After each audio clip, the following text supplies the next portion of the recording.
ऋषि पंचमी व्रत कथा। सतयुग में विदर्भ नगरी में शिंजित नामक राजा हुए थे। वह ऋषियों के समान थे। उन्हीं के राज में एक कृषक सुमित्र था। उसकी पत्नी जयश्री अत्यंत पतिव्रता थी।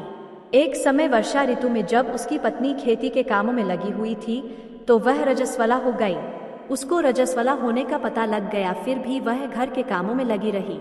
कुछ समय बाद वह दोनों स्त्री पुरुष अपनी अपनी आयु भोगकर मृत्यु को प्राप्त हुए।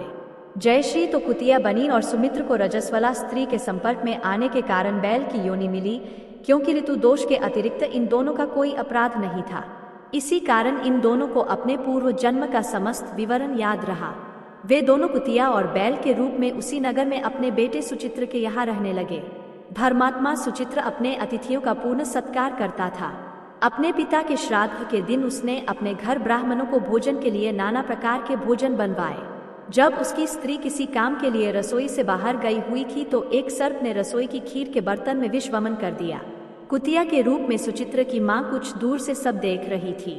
पुत्र की बहू के आने पर उसने पुत्र को ब्रह्मा हत्या के पाप से बचाने के लिए उस बर्तन में मुंह डाल दिया।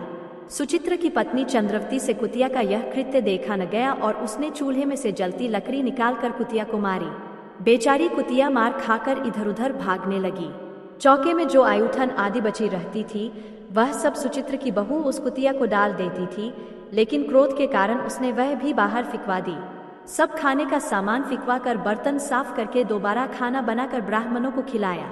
रात्रि के समय भूख से व्याकुल होकर वह कुतिया बैल के रूप में रह रहे अपने पूर्व पति के पास आकर बोली, हे स्वामी, आज तो मैं भूख से मरी जा रही हूँ।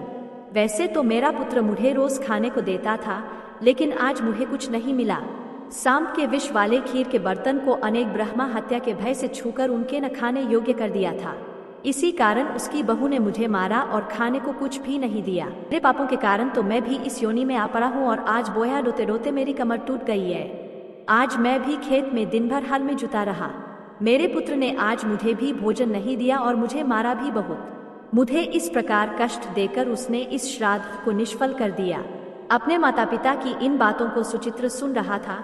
उसने उसी समय दोनों को भरपेट भोजन कराया और फिर उनके दुख से दुखी होकर वन की ओर चला गया। वन में जाकर ऋषियों से पूछा कि मेरे माता पिता किन कर्मों के कारण इन नीची योनियों को प्राप्त हुए हैं और अब किस प्रकार से इनको छुटकारा मिल सकता है।